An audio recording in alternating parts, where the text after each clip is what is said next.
আচ্ছা, তাহলে আজকে আমরা আহ, কোন কোন বিষয় নিয়ে কথা বলছি যদি একটু রিক্যাপ করি। আজকে আমরা প্রথমেই কথা বলছি সেটা হচ্ছে প্রাচীন বাংলার রাজনৈতিক ইতিহাস, যেটা 326 থেকে শুরু করে 1224 এই সময় পর্যন্ত বিস্তৃত হবে। 326 থেকে শুরু করে 1204 পর্যন্ত। এই 1204 কেন? কারণ এখানে মুসলিম বিজয় হয়, মুসলিমদের বিজয়। ঠিক আছে, মুসলিম বিজয় হয়। এর আগেও মুসলিম বিজয় ছিল 712 সালে, কিন্তু সেটা খুব বেশি স্থায়ী হয়নি। স্থায়ীভাবে যেটা হয়েছে সেটা 1204 সালে ইখতিয়ার উদ্দিন মোহাম্মদ বিন বখতিয়ার খিলজি এটা আসে। আমরা আলেকজান্ডার সম্পর্কে এখানে জানতে হবে। আলেকজান্ডার আসেন, তার সাথে আসে মেগাস্থিনিস।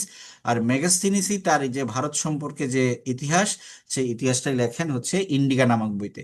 এই যে মেগাস্থিনিস, উনি কিন্তু চন্দ্রগুপ্ত মৌর্যের যে দরবার, সেই রাজ দরবারে গ্রিক দূত হিসেবে উনি ছিলেন।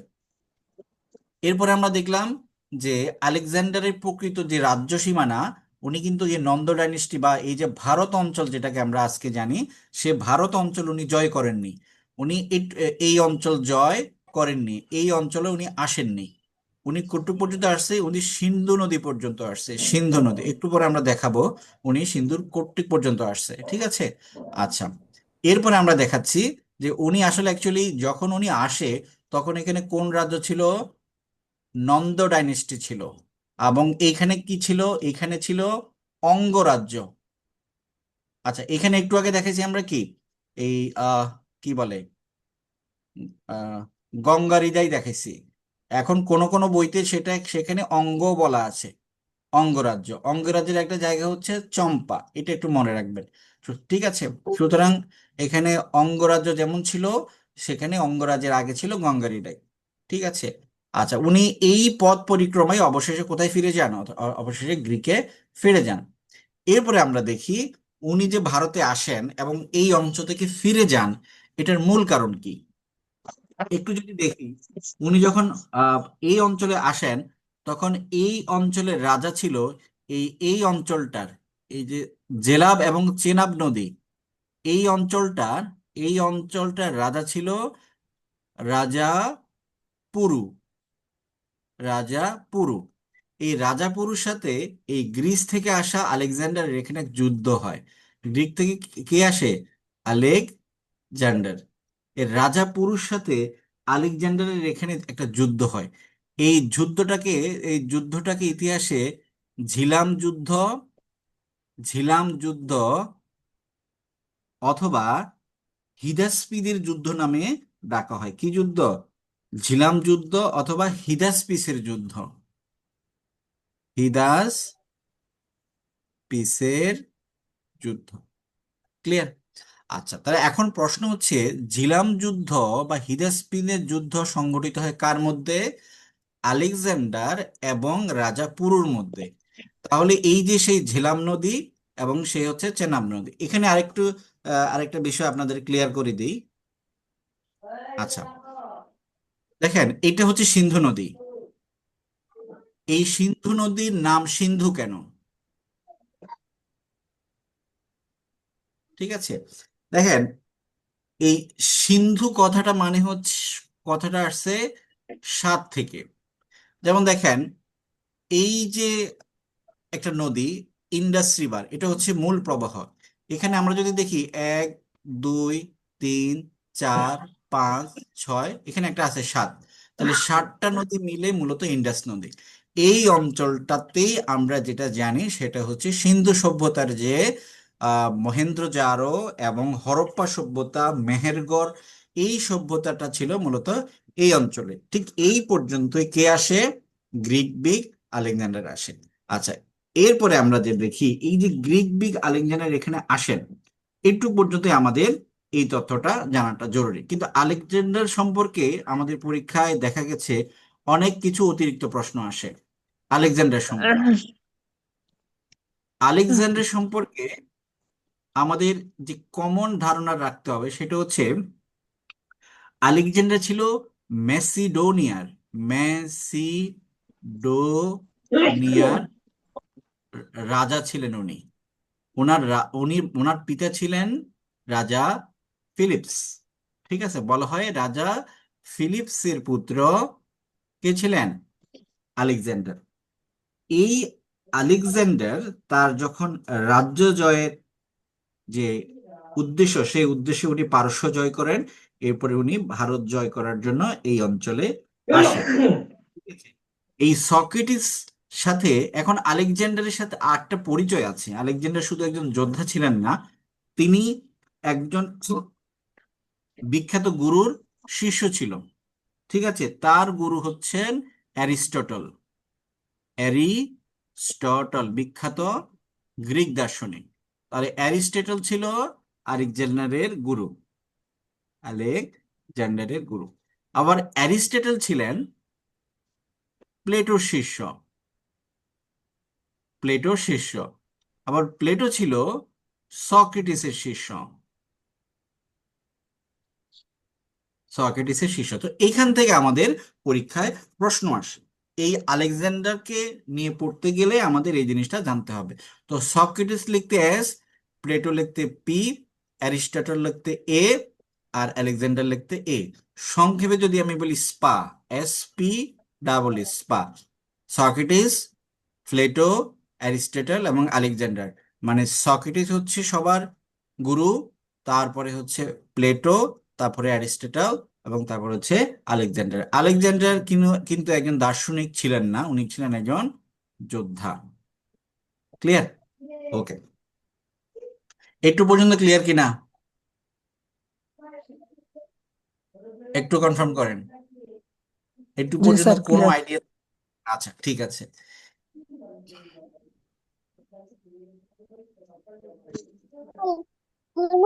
বলো।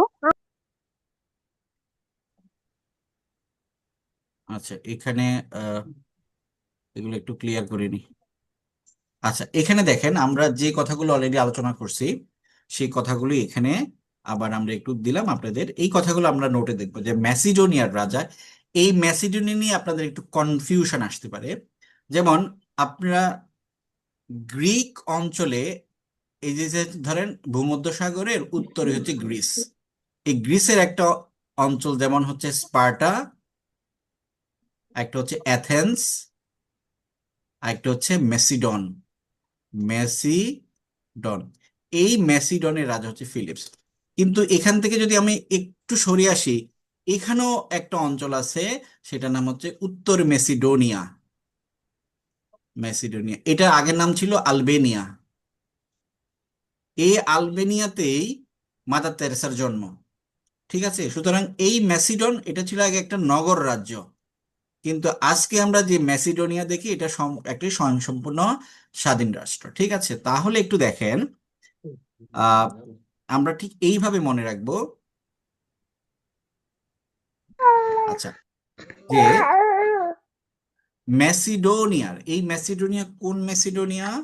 এই ম্যাসিডোনিয়া হচ্ছে গ্রিসের নগর রাষ্ট্র ম্যাসিডোনিয়া। এই ম্যাসিডোনিয়ার রাজা ফিলিপের পুত্র আলেকজান্ডার, যিনি ভারত আক্রমণ করেন কখন? তিনি ভারত আক্রমণ খ্রিস্টপূর্ব 327 একটু একটু আচ্ছা, বহুত কষ্ট হচ্ছে বাচ্চাকে নিয়ে পড়াশোনা করতে, একটু একটু সহায়তা করুন। আচ্ছা, তাহলে ম্যাসিডোনিয়ার রাজা ফিলিপের পুত্র আলেকজান্ডার 327 অব্দে এই অঞ্চলে আসেন। আর মূলত তার রাজনৈতিক যে কার্যক্রম, এটা 326 থেকে। তো এইখানে দুটো নদী ইম্পর্টেন্ট। উনি কোন দুটি নদী পর্যন্ত আসেন? একটু হচ্ছে ঝিলাম এবং চেনাব। সেখানে রাজা ছিল পুরু, এবং এই পুরুর সাথে ওনার যে যুদ্ধ হয় সেটা হচ্ছে হিদাসপিদেসের যুদ্ধ।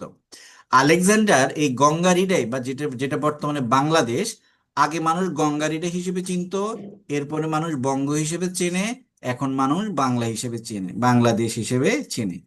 অর্থাৎ যেটা এখনকার বাংলাদেশ, সেটা একসময় ছিল বঙ্গ, এই যে শশাঙ্কের আমলে, এবং বাংলা ছিল রাজা ইলিয়াস শাহের আমলে, এবং গঙ্গারিডাই নামে পরিচিত ছিল আলেকজান্ডারের আমলে। ঠিক আছে, এখন এই আলেকজান্ডার লোকে মুখে শুনতো যে গঙ্গারিডের রাজ্যের পরাক্রমের কাহিনী, জানতো এখানে প্রায় 20,000 হাতির একটা বাহিনী আছে। 20,000 হাতির বাহিনী, মানে 20,000 হাতি নিয়ে একটা বাহিনী। লোকে মুখে প্রচলিত আছে যে আলেকজান্ডার এই বাহিনীর কথা শুনে চলে যান। আসলে এটা মানে এটা পুরোটা প্রুভ করার কোনো সুযোগ নাই। কোনো একটা কারণে উনি চলে যান। এখানে দেখা যাচ্ছে খ্রিস্টপূর্ব 323। অনেকের কনফিউজ হতে পারে যে এখানে 26-এর পরে 23 আসে কিভাবে।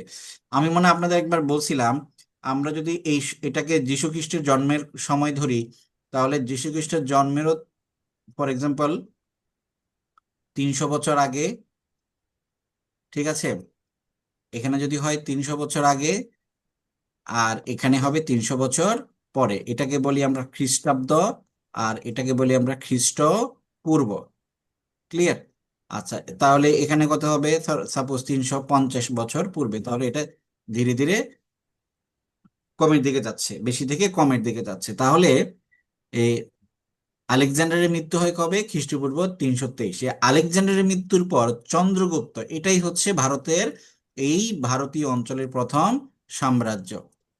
সাম্রাজ্য, ঠিক আছে। সেনাপতি সেলিউকাসকে, এই সেলিউকাসের সাথে অনেকে মনে করেন চন্দ্রগুপ্তের যুদ্ধ হয়। আবার অনেক জায়গায় বলা আছে সেলিউকাসের মেয়েকে চন্দ্রগুপ্ত বিয়ে করেন, এবং মেগাস্থিনিসকে সেলিউকাসই চন্দ্রগুপ্তের যে রাজসভা সেখানে পাঠান কি হিসাবে? গ্রিক দূত হিসাবে। আর সেলিউকাস যেটা শাসন করত, সেটা বর্তমান যেটা আফগানিস্তান, সেটা শাসন করত, এবং সেটার নাম ছিল ব্যাকটেরিয়া। ব্যাকট্রিয়া, ব্যাকটেরিয়া না, ব্যাকট্রিয়া। ঠিক আছে। তাহলে আমরা আবার বলেছি সক্রেটিসের শিষ্য ছিল প্লেটো, প্লেটোর শিষ্য ছিল অ্যারিস্টটল, এবং অ্যারিস্টটলের শিষ্য ছিল আলেকজান্ডার।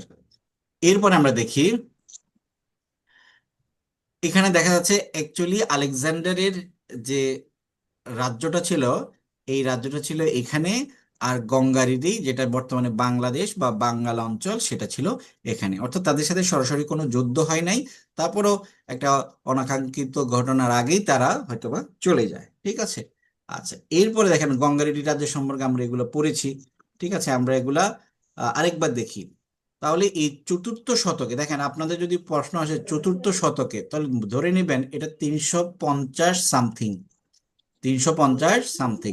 এখন যদি বলে খ্রিস্টপূর্ব 340, এটাকে যদি বলে কোন শতকে, এটা বলবেন আপনি চতুর্থ শতকে, চতুর্থ শতকে। এখন আপনারা আমাকে বলেন যে 1920 এটাকে কোন শতক বলবো, আর 2005 এটাকে কোন শতক বলবো? একটু অ্যান্সার করেন। 1920 হচ্ছে বিংশ শতাব্দী। হ্যাঁ, বিংশ আর দুই শতাব্দী। হাজার পাঁচ একবিংশ শতাব্দী। 2005 একবিংশ শতাব্দী। একবিংশ শতাব্দী বা 21 শতক যেটাকে আমরা বলি। তাহলে এই 340কে একইভাবে আমরা কি বলবো? চতুর্থ শতক। যেমন এটা ইম্পর্টেন্ট কেন, যখন আমরা মাৎসন্যায় বলি, ঠিক আছে, তো মাৎসন্যায় কত শতকে? সপ্তম থেকে অষ্টম শতকে। ঠিক আছে, তাহলে সপ্তম হলে যে 650 সামথিং। আচ্ছা, এখন দেখেন আপনাদের সবার মাইকটা একটু অফ করেন, সবার মাইকটা একটু অফ করেন, সবার মাইক অফ করেন।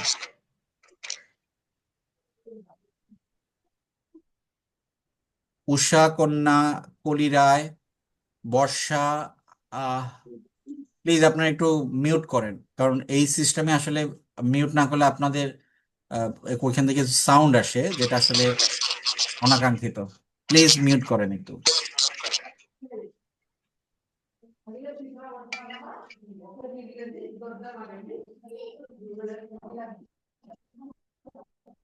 মিউট না করলে ক্লাস নেওয়া যাচ্ছে না, প্লিজ মিউট করেন আপনারা।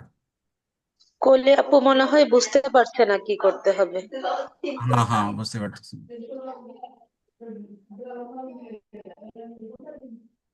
আচ্ছা, কলি একটু আমাদের সাথে কথা বলেন, যদি সমস্যা হয় আমরা একটু বলে দিই কিভাবে করতে হবে। কারণ আপনারা মানে এখানে করলে আসলে আপনারা সবাই কোনো না কোনো ভাবে আপনাদের মনোযোগটা ডিস্ট্রাক্ট হয়ে যাবে। ঠিক আছে।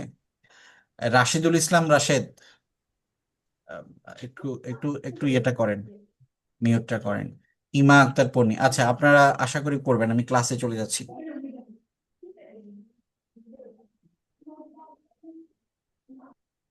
আচ্ছা, তাহলে আমরা গঙ্গা রিডের কথা জানি, এবং এই গঙ্গা রিডেটা কোথায় ছিল? বিশেষ করে ভাগীরথী নদী এবং পদ্মা নদীর মধ্যবর্তী অঞ্চলে, যেটাকে আমরা আমরা গত ক্লাসে যখন বঙ্গ পড়েছি, আপনাদের বঙ্গ জনপদের কথা মনে আছে? বঙ্গ জনপদের লোকেশনটার কথা মনে আছে আপনাদের? জি স্যার, মনে আছে। আচ্ছা, বঙ্গ জনপদটা কোথায় ছিল? আমি যদি পশ্চিমবঙ্গে ভাগীরথীর কথা চিন্তা করি, আর এখানে পূর্ব দিকের বঙ্গ জনপদের কথা চিন্তা করি, এবং এখানে আরো উত্তরে আসলে সেটা আমি যদি ব্রহ্মপুত্রের কথা চিন্তা করি, এবং পূর্বে যদি আমি মেঘনা নদীর কথা চিন্তা করি, তাহলে এই যে এরিয়াটা এটাই ছিল তৎকালীন সময়ে সর্ববৃহৎ যেটা জনপদ, যেটাকে আমরা বলতাম বঙ্গ জনপদ। এই বঙ্গ জনপদটাই একসময় আমরা বলতাম গঙ্গারিডাই। তাহলে গঙ্গারিডাই রাজ্যের যে অবস্থান, জিওগ্রাফিক্যাল পজিশন, বঙ্গ জনপদের সেই একই প্রতিষ্ঠান, জিওগ্রাফিক্যাল অবস্থান। গঙ্গারিডাই রাজ্যের অস্তিত্বকালে গ্রিক সেনাপতি ছিল আলেকজান্ডার। এটা একটা গুরুত্বপূর্ণ প্রশ্ন, পরীক্ষায় আসতে পারে, যে গঙ্গারিডাই রাজ্যের অস্তিত্বকালে গ্রিক সেনাপতি গ্রিক সেনাপতি কে ছিলেন? সেটা হবে আলেকজান্ডার। একটু আগে আমরা ইন্ডিকার কথা বলেছি। ইন্ডিকাটা কে রচনা করেছেন? ইন্ডিকা একটা ঐতিহাসিক বা ইতিহাস বিষয়ক বই। ঠিক আছে, এটা কে লেখেন? মেগাস্থিনিস। মেগাস্টিনিস। হ্যাঁ, মেগাস্থিনিস কে ছিলেন? মেগাস্থিনিস ছিলেন মৌর্য মৌর্য যুগে, কারণ এই অঞ্চলের প্রথম শাসন কোনটা? মৌর্য। মৌর্য যুগে উনি গ্রিক দূত ছিলেন। কি ছিলেন? গ্রিক দূত। এই গ্রিক দূত মানে হচ্ছে কেউ পাঠাইছে কারো কাছে, তাহলে পাঠাইছে হচ্ছে সেলুকাস। সেলিউকাস কার কাছে পাঠাইছিল? চন্দ্রগুপ্তের দরবারে। ঠিক আছে, তাহলে সেলিউকাসের লোক কার দরবারে? চন্দ্রগুপ্তের দরবারে। আচ্ছা, এই কলি রায় গঙ্গারিডাই আপু, কাইন্ডলি একটু কথা বলে মিউট করেন।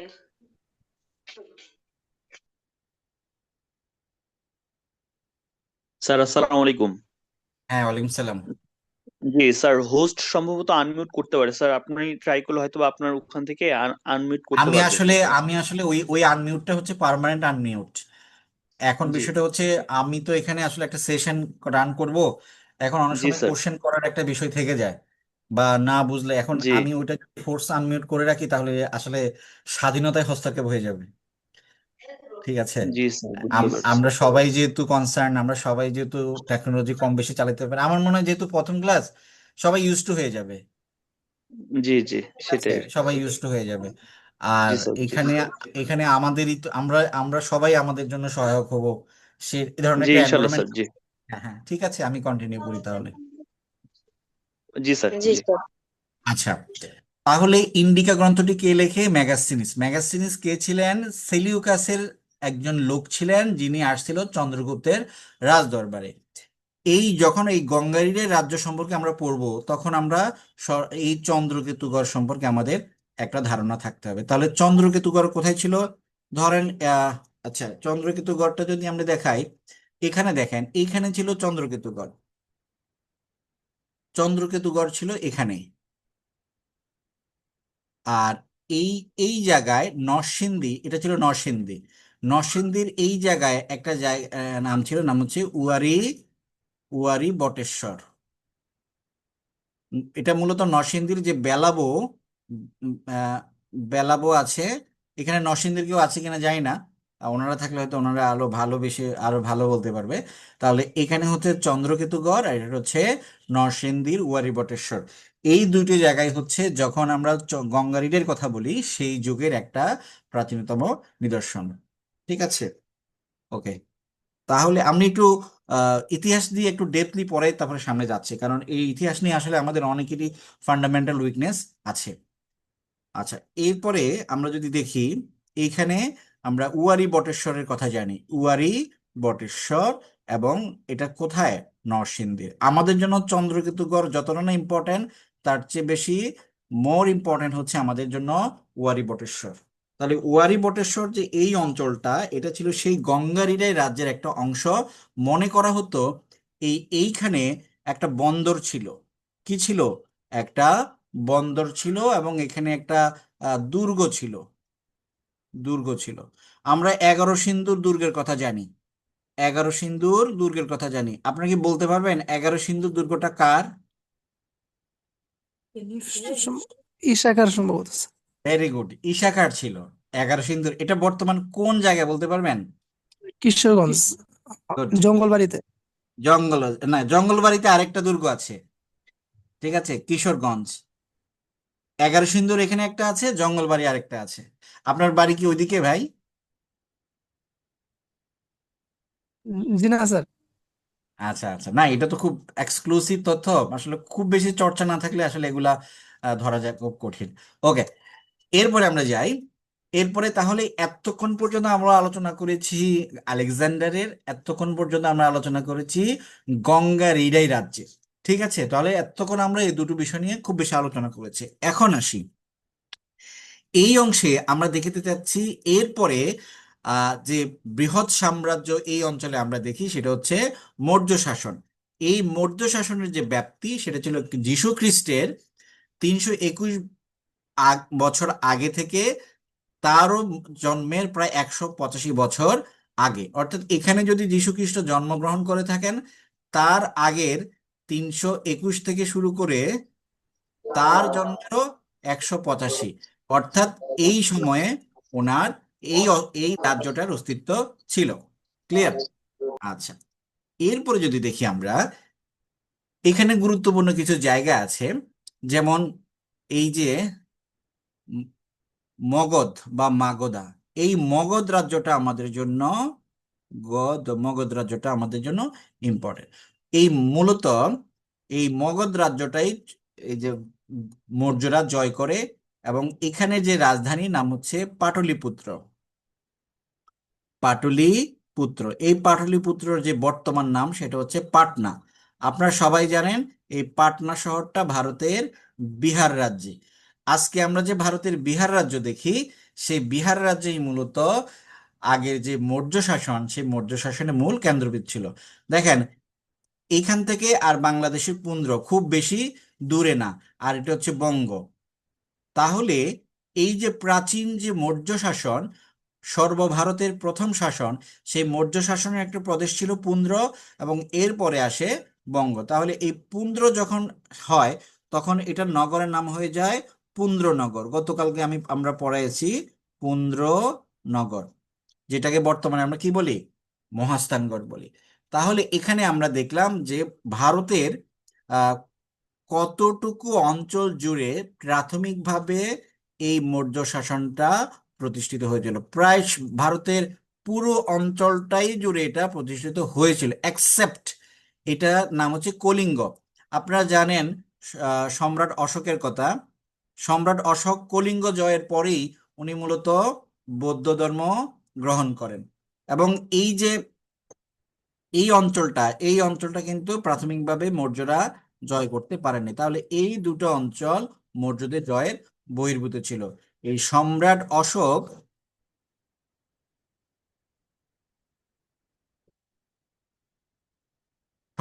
অশোক এসে মূলত এই অঞ্চলটা জয় করে, এরপর উনি বৌদ্ধ ধর্ম গ্রহণ করেন।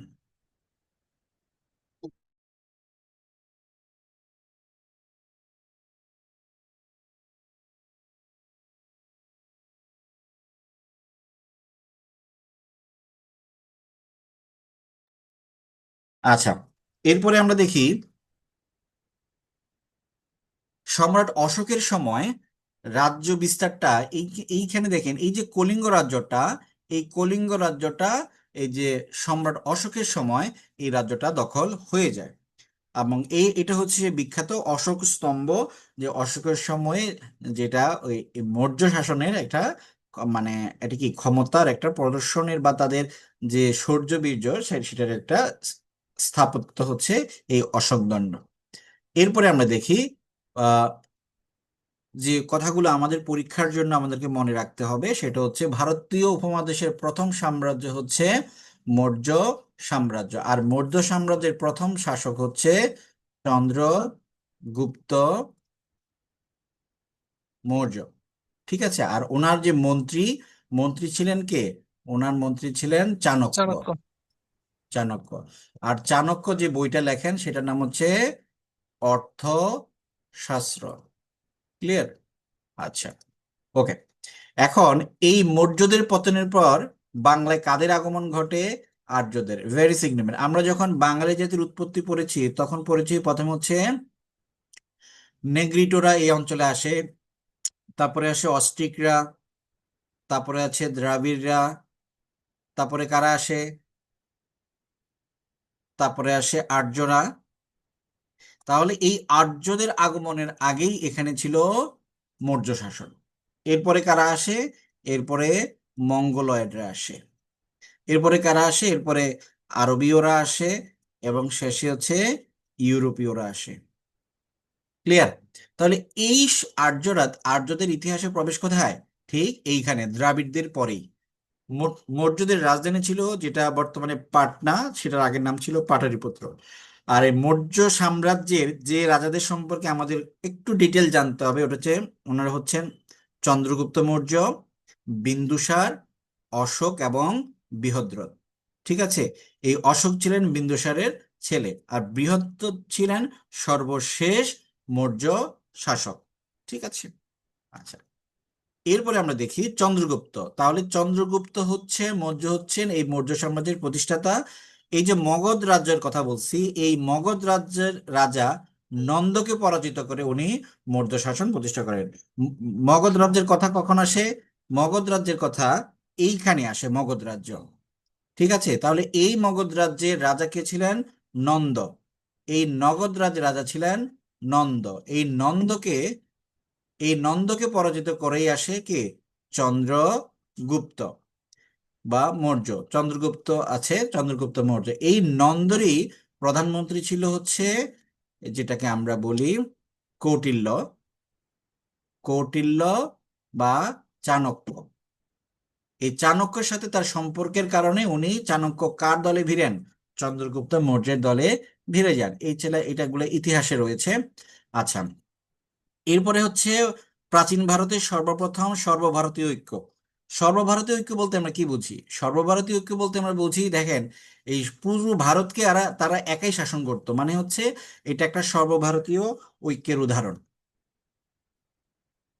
আচ্ছা, সবার শেষে যেটা আছে সেটা হচ্ছে 321 সালে নন্দ বংশকে পরাজিত করে মগধের সিংহাসনে বসেন কার নেতৃত্বে?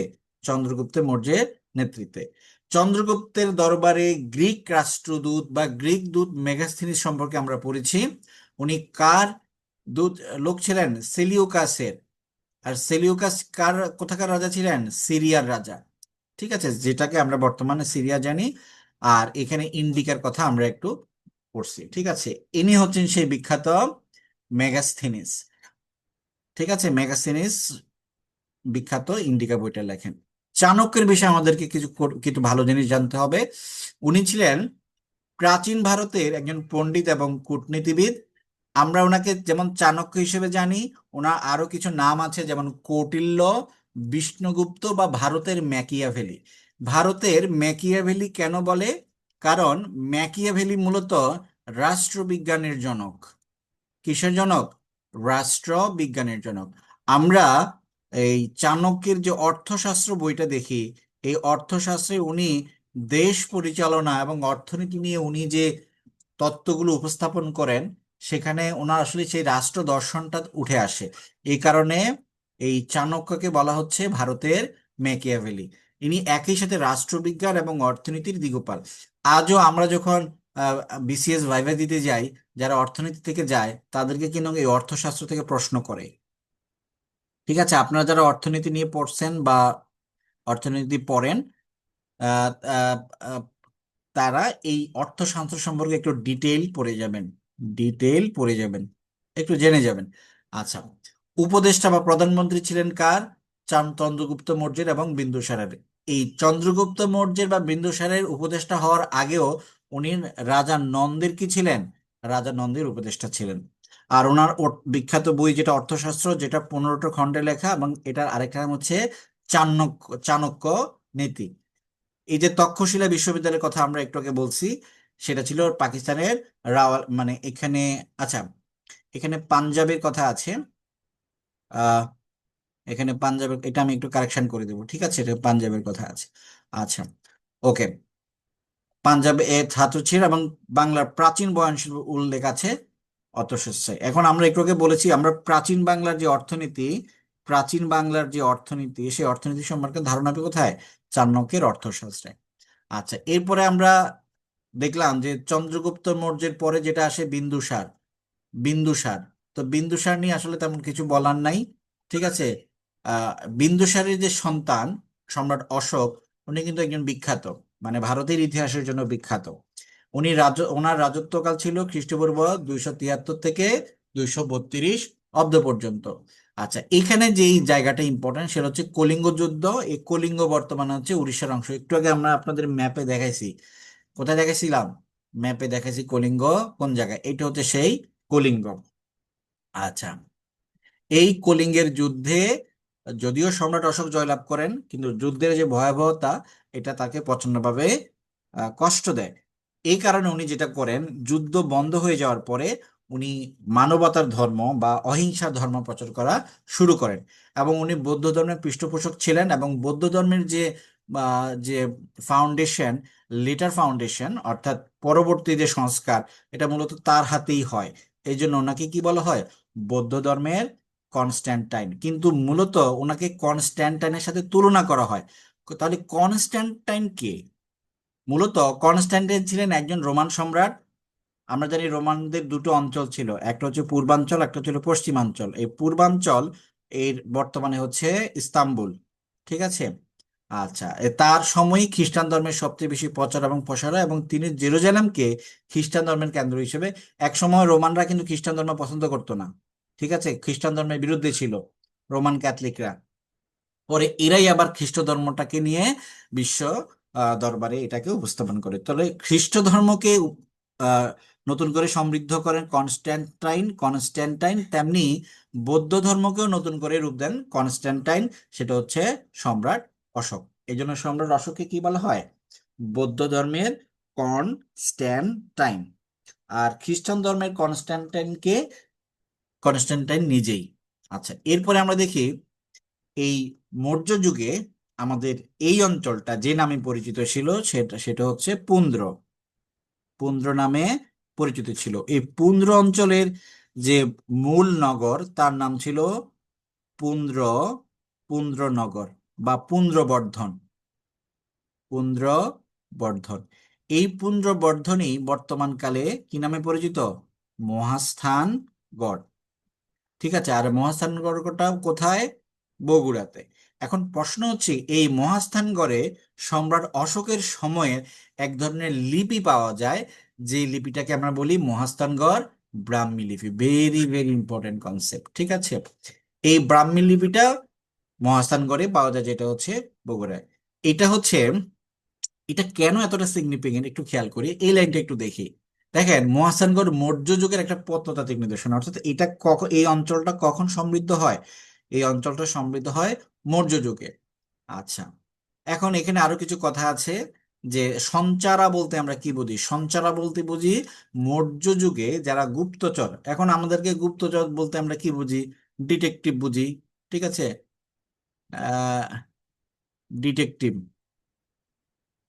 ডিটেকটিভ বুঝি, ঠিক আছে, বা ডিটেকটিভ ব্রাঞ্চ যেটাকে আমরা বলি ডিবি, ঠিক আছে। এই ডিটেকটিভ বলতে যাদেরকে এখন আমরা ডিবি বলি, তাদেরকে ওই যুগে বলতো সঞ্চারা, ঠিক আছে।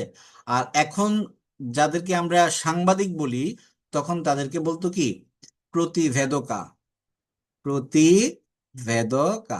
অর্থাৎ বর্তমান যুগে আমরা যদি বলি সাংবাদিক, ওই যুগে বলতো প্রতিবেদকা। এখন আমরা যেটাকে বলি ধরো গুপ্তচর, তখন তাকে বলতো সঞ্চারা। ক্লিয়ার? আচ্ছা। আর এখন তাম্রলিপি কি? এখন তাম্রলিপি যদি বলে, তাহলে এখন দেখেন আমাদের সরকারি গ্যাজেট বের হয় না? সরকারি গ্যাজেট কাগজে বের হয়, সবাই আমরা দেখি। কিন্তু আগের দিনে সরকারের কোনো নির্দেশ বা আদেশ বা কোনো এলান তামার পাতে লিখে পাবলিক তামার পাতে লিখে পাবলিক প্লেসে টাঙিয়ে দেওয়া হতো বা খোদাই করে দেওয়া হতো, ঠিক আছে। যেমন আপনারা দেখবেন রোমান সভ্যতায় এমন আছে 12 বিধি, এটা রোমান আইন, ঠিক আছে, এগুলো এরকম পাবলিক প্লেসে থাকতো, আইন সম্পর্কিত। ওকে, এইটা হচ্ছে সেই মহাস্থানগড় ব্রাহ্মী লিপির রেপ্লিকা। ঠিক আছে, একটু পর্যন্ত বুঝছেন কিনা?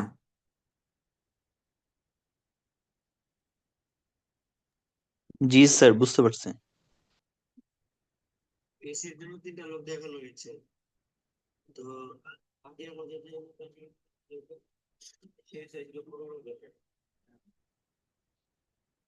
আচ্ছা, তাহলে আমরা নেক্সট স্লাইডে যাই। আচ্ছা, আপনারা একটু বলেন তো যে মানে আপনাদের জুমে কোনো অসুবিধা হচ্ছে কিনা?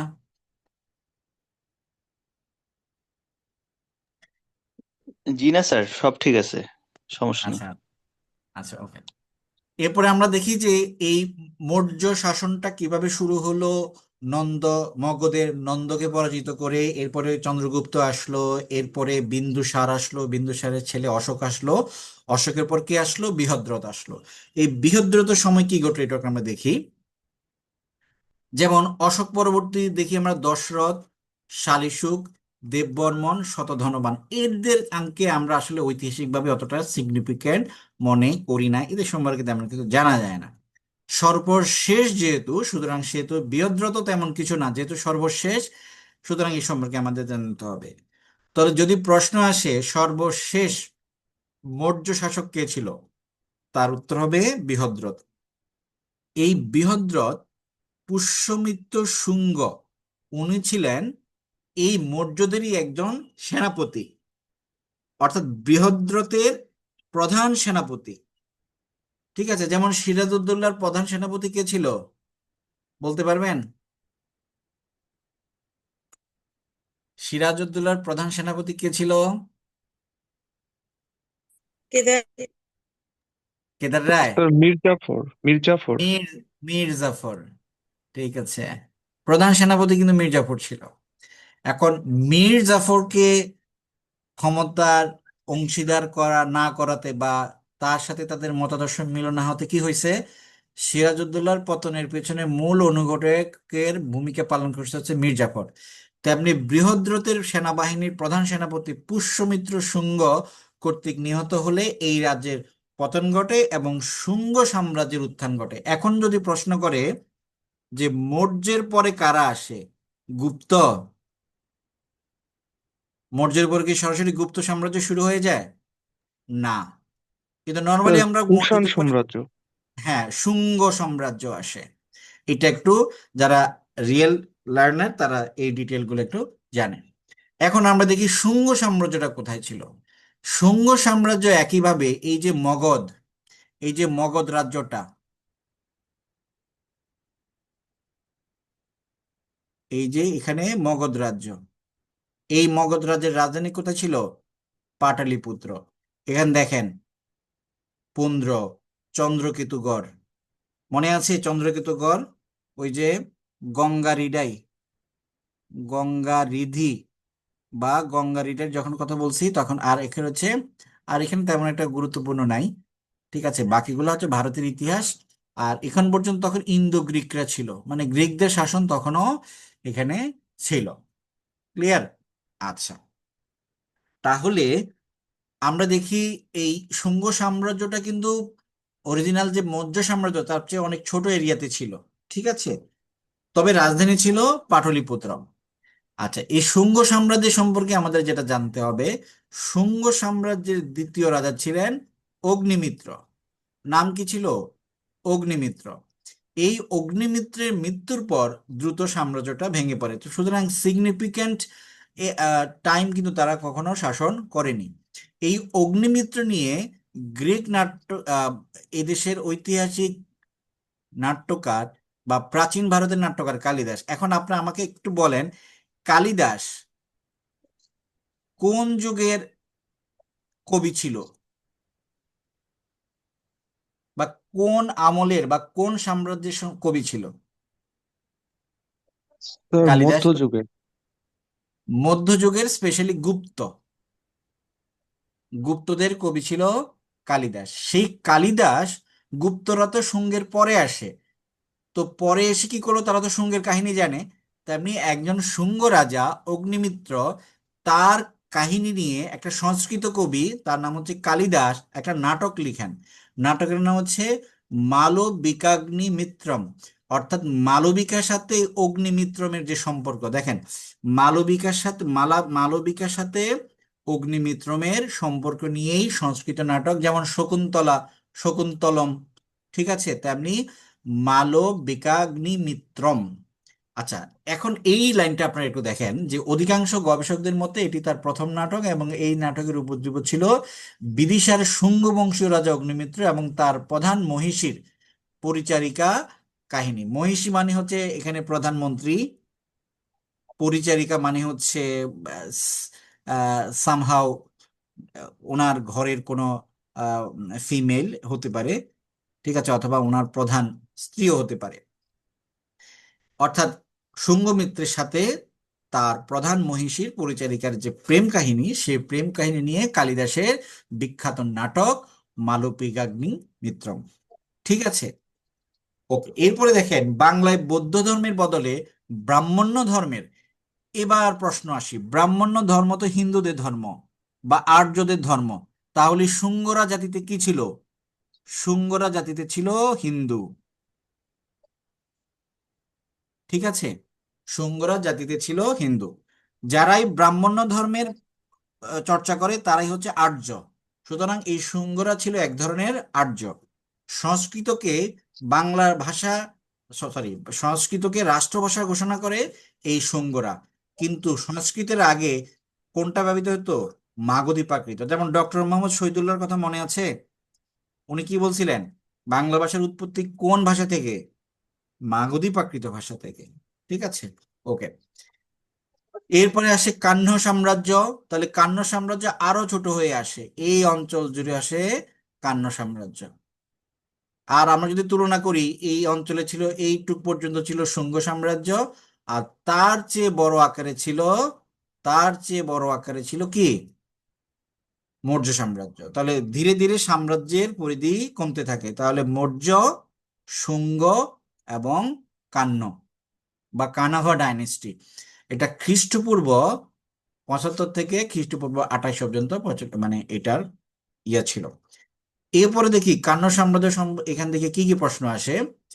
কাহ্ন যে রাজবংশ, এটা ছিল প্রাচীন ভারতের অষ্টম রাজবংশ। শুঙ্গ শাসক, এখানে দেখেন, সর্বশেষ শুঙ্গ শাসক কে ছিলেন? দেবভূতিকে। এই দেবভূতিকে হত্যা করে বাসুদেব কাহ্ন। তাহলে একইভাবে হত্যার রাজনীতি, ঠিক আছে। শুঙ্গকে কাহ্ন পরাজিত করে ক্ষমতায় আসেন। আচ্ছা, আহ ওকে, এইটা জাস্ট পড়ার জন্য, বোঝার জন্য, এখানে না দিলেও হবে। এরপরে আসে কুষাণ। তাহলে কুষাণ ঠিক এই অঞ্চলে না হলেও, কুষাণদের কনসেন্ট্রেশন ছিল উত্তর ভারত। কোথায় ছিল? উত্তর ভারত। যেমন এই পর্যন্ত আমরা যতগুলো সাম্রাজ্য দেখেছি, তাদের কনসেন্ট্রেশন ছিল মূলত বিহারের এই যে পাটনা। আর এই কুষাণ সাম্রাজ্যের কেন্দ্রবিন্দু ছিল এখানে, ধরেন কাশ্মীর, এই অঞ্চলে আহ ছিল। যেমন কাশ্মীরের একজন বিখ্যাত কবি কলহন সম্পর্কে আমরা পড়েছি, মনে আছে? কলহন রাজতরঙ্গিনী। কলহন হচ্ছে রাজতরঙ্গিনী। আচ্ছা, এই কলহন, এই রাজতরঙ্গিনী লেখে মূলত এই যে কুষাণ বংশের এই কাহিনী নিয়ে। আচ্ছা, কুষাণ বংশ। আচ্ছা, এখানে দেখেন, আহ কুষাণ বংশের সর্বশেষ রাজার নাম ছিল কনিষ্ক। এই কনিষ্কের প্রধান যে চিকিৎসক, ওনার নাম ছিল চড়ক। আপনারা যখন বাংলা বাগধারা দেখবেন, সেখানে এই যে চড়ক একটা কথা আছে। চড়ক আয়ুর্বেদ চিকিৎসাবিদ্যার সর্বপ্রথম গ্রন্থ রচনা করেন, যা চড়ক সংহিতা নামে পরিচিত। প্রশ্ন আসতে পারে, চড়ক সংহিতা এটি কি ধরনের বই? এটা হচ্ছে আয়ুর্বেদ চিকিৎসা পদ্ধতির সর্বপ্রথম সংকলন। আচ্ছা, আমরা হিজরি চন্দ্র বর্ষ সম্পর্কে জানি, আমরা হিজরি সূর্য বর্ষ সম্পর্কে আমরা জানি, যেটাকে আমরা বলি বঙ্গাব্দ। তেমনি একটা সাল গণনার বিষয় হচ্ছে শকাব্দ।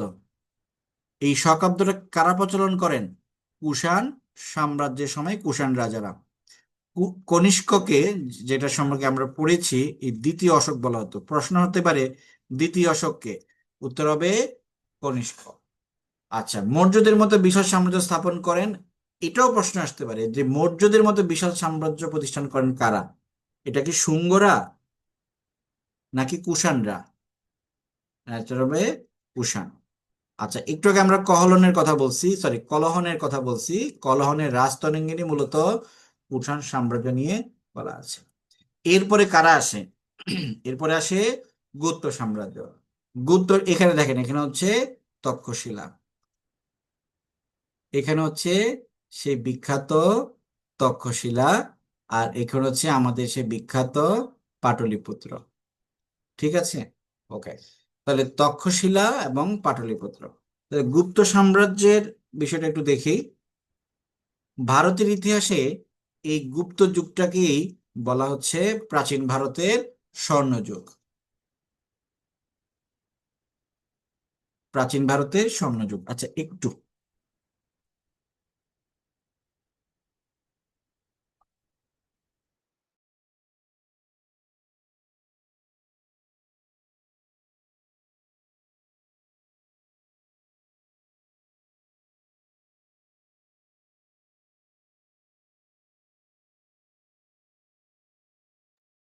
আচ্ছা,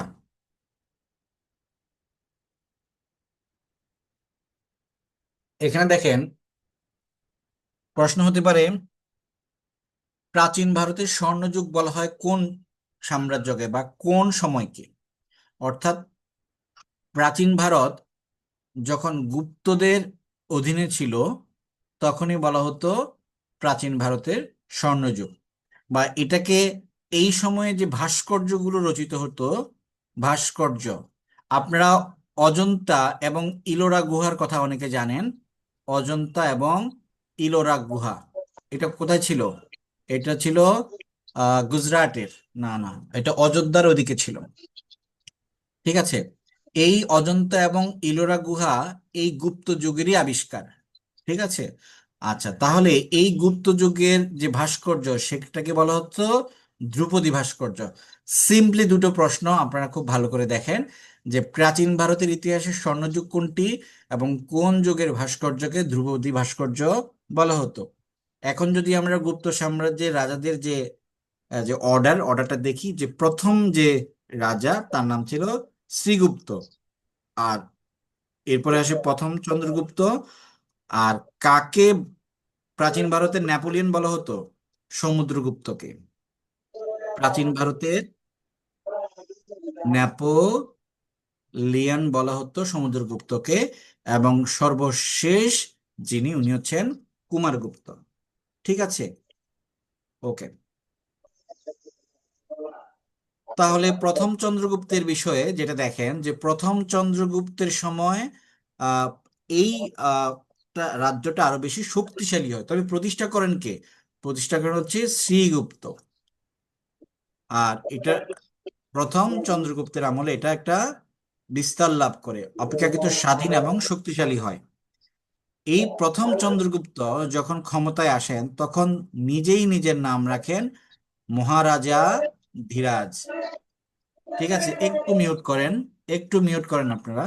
তাহলে প্রথম চন্দ্রগুপ্তের সময়ে প্রথম চন্দ্রগুপ্তের উপাধি কি ছিল? প্রথম চন্দ্রগুপ্তের উপাধি ছিল মহারাজা ধীরাজ। আচ্ছা, এরপরে আসি আমরা সমুদ্রগুপ্ত। দেখেন, এই হচ্ছে সমুদ্রগুপ্ত। সমুদ্রগুপ্ত সম্পর্কে জাস্ট এটা জানবেন যে গুপ্ত বংশের শ্রেষ্ঠ রাজা হচ্ছে সমুদ্রগুপ্ত, এবং ওনাকে বলা হচ্ছে প্রাচীন ভারতের নেপোলিয়ন। এখন আমাকে বলেন, নেপোলিয়ন কোন দেশের সম্রাট ছিল? কেউ একজন বলেন, নেপোলিয়ন কোন দেশের সম্রাট ছিল? ফ্রান্সের। ফ্রান্সের সম্রাট ছিল। নেপোলিয়নের জন্ম, আচ্ছা, ফ্রান্সের। আচ্ছা, নেপোলিয়নের সাথে একটা বিপ্লবের সম্পর্ক আছে, সম্পর্কটা এটা কোন বিপ্লব? নেপোলিয়নের সাথে একটা বিপ্লবের সম্পর্ক আছে, সেই বিপ্লবের নাম হচ্ছে ফরাসি বিপ্লব। জি স্যার, ফরাসি। এই কারণে নেপোলিয়নকে বলা হচ্ছে ফরাসি বিপ্লবের শিশু। ফরাসি, আচ্ছা, নেপোলিয়নকে ফরাসি বিপ্লবের শিশু বলা হয় কেন? কারো কোনো আইডিয়া?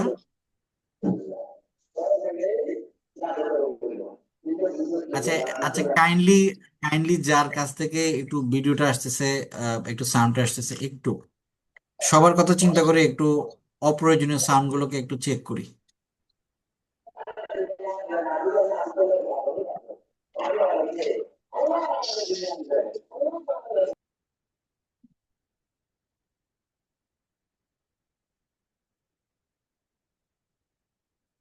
আপনার কোঅপারেট না করলে আসলে ক্লাসটা করা কঠিন হয়ে যাবে। ঠিক আছে, আপনি একটু কোঅপারেট করেন। আচ্ছা, কি বলতেছিলাম, ভুলে গেছি। আচ্ছা, নেপোলিয়নকে কেন ফরাসি বিপ্লবের শিশু বলা হয়? আচ্ছা, মোশাররফ হোসেন, আপনিই বলেন কেন শিশু বলা হয়। স্যার আমার স্মরণ আসতেছে না। আচ্ছা, আপনি বলে ভুল করে ফেলছেন যে আমি আমি ভালো ছিলাম, আমি চুপ করেছিলাম। আচ্ছা, বলি, এটা এমন না যে নেপোলিয়ন ফরাসি বিপ্লবের, যেদিন ফরাসি বিপ্লব শুরু হয়েছে সেদিন নেপোলিয়নের জন্ম হয়েছে, বিষয়টা কিন্তু তা না। এর মানে হচ্ছে, যদি সিম্পলি একটা উদাহরণ দিয়ে বলি, নাহিদ ইসলামকে বলা হয় 24-এর আন্দোলনের শিশু। অর্থাৎ এই নাহিদ ইসলামকে আমরা পাইছি 24-এর আন্দোলনে। সার্জিস, নাহিদ, আহ, বা এই যে বাকি যারা আছে, আসিফ, ঠিক আছে, এরা হচ্ছে 24-এর বিপ্লবের শিশু। তাহলে কি বুঝাতে পারছি যে নেপোলিয়নকে কেন ফরাসি বিপ্লবের শিশু বলা হয়?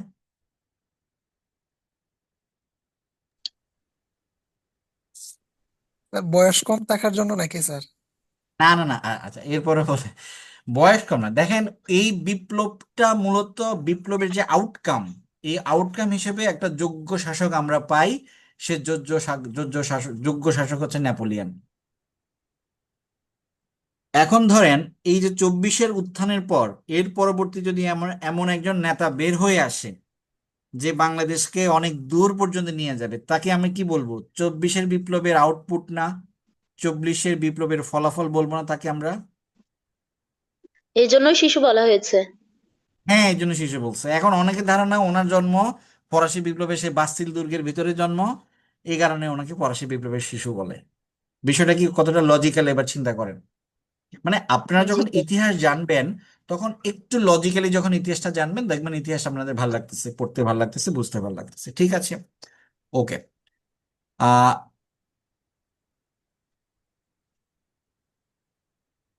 ওকে,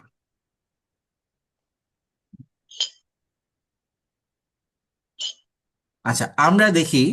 আচ্ছা, তাহলে নেপোলিয়ন নিয়ে আমরা পড়লাম। এখন এখানে ব্র্যাকেটে বলা আছে কেন আমরা সমুদ্রগুপ্তকে নেপোলিয়নের সাথে আমরা তুলনা করতেছি।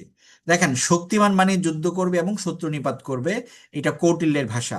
কৌটিল্যের নীতির প্রভাবে সিংহাসনে বসেই মহাপদ্মনন্দ হচ্ছে এই যে নন্দ বংশের প্রথম রাজা, এবং চন্দ্রগুপ্ত মৌর্যের মতো দিগ্বিজয়ের পরিকল্পনা করেন সমুদ্রগুপ্ত। মানে তাদের মতোই আরেকজন মানে সেই কি বলে বিখ্যাত রাজা হতে চাচ্ছিলেন সমুদ্রগুপ্ত। এই কারণে উনি অনেক রাজ্য জয় করার পরিকল্পনা করেন বা চেষ্টা করেন। ঠিক আছে, এবং এলাহাবাদ প্রশস্তি এমন একটা প্রাচীন স্ক্রিপ্ট আছে, সেই স্ক্রিপ্টে বলা হচ্ছে যে মহাপদ্মনন্দের যে রাজ্য জয়ের যে ইচ্ছা ছিল, তার সাথে চন্দ্রগুপ্তেরও মিল আছে এবং সমুদ্রগুপ্তেরও মিল আছে। সেই মিল থাকার কারণে এই নেপোলিয়নেরও ঠিক একই কন্ডিশন, নেপোলিয়নেরও সাথে মিল রয়েছে। এই জন্য সব মিলেই বলা হচ্ছে প্রাচীন বাংলার নেপোলিয়ন। আচ্ছা, সমুদ্রগুপ্তের আমলে সমতট ছাড়া, এখন আমার প্রশ্ন হচ্ছে আপনাদের কাছে, সমতট বলতে আমরা কোন কোন অঞ্চলকে বুঝি? কুমিল্লা, এবং নোয়াখালী। আচ্ছা, নোয়াখালী। আপনাদের সবাইকে একটু পার্টিসিপেট করতে হবে, কারণ আমরা ট্রেডিশনে যে ক্লাসটা নিই সেখানে কিন্তু আপনার কিছু বলার থাকে না। থাকে, কিছু বলার থাকে না, শুধু কমেন্ট করে যান, আর কমেন্টে লিখতেও তো খারাপ লাগে। এখানে কিন্তু আপনাদের বলার সুযোগ আছে। আপনারা প্রয়োজনীয় ভাবে একটু আনমিউট করে আপনারা কথা বলেন, দেখবেন আপনাদের প্রশ্নের জবাব সাথে সাথে আপনারা পেয়ে যাচ্ছেন। ঠিক আছে, তাহলে কুমিল্লা এবং, জুম অ্যাপে কনসেন্ট্রেশনটাও খুব ভালো থাকে। আচ্ছা, তাহলে আমার ক্লাসগুলো আমি জুম অ্যাপে দিয়ে নেওয়ার চেষ্টা করব। ঠিক আছে, জি স্যার, মানে ইনশাআল্লাহ।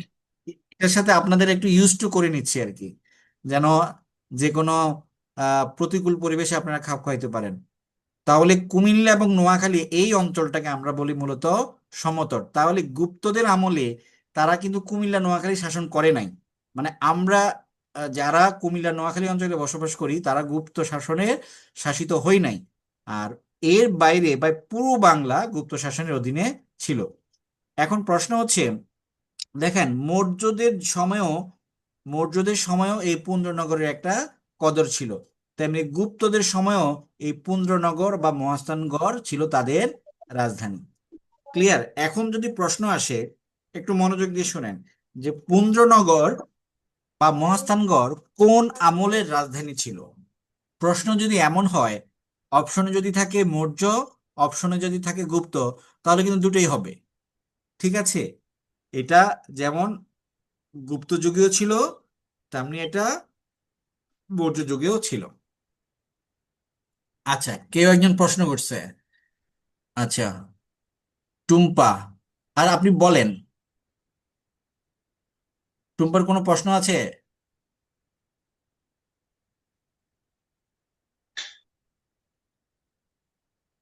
টুম্পা, আপনি কি প্রশ্ন করবেন? আপনি হ্যান্ড রেজ করছেন। আচ্ছা, যদি ভুলে করেন তাহলে ঠিক আছে। ওকে। আহ এখানে আসেন। তাহলে আমরা দেখলাম যে গুপ্ত বংশের প্রথম রাজা ছিল শ্রীগুপ্ত, এরপরে হচ্ছে প্রথম চন্দ্রগুপ্ত। ঠিক আছে, এরপরে, আচ্ছা এটাকে এরকম হয়ে গেল একটু।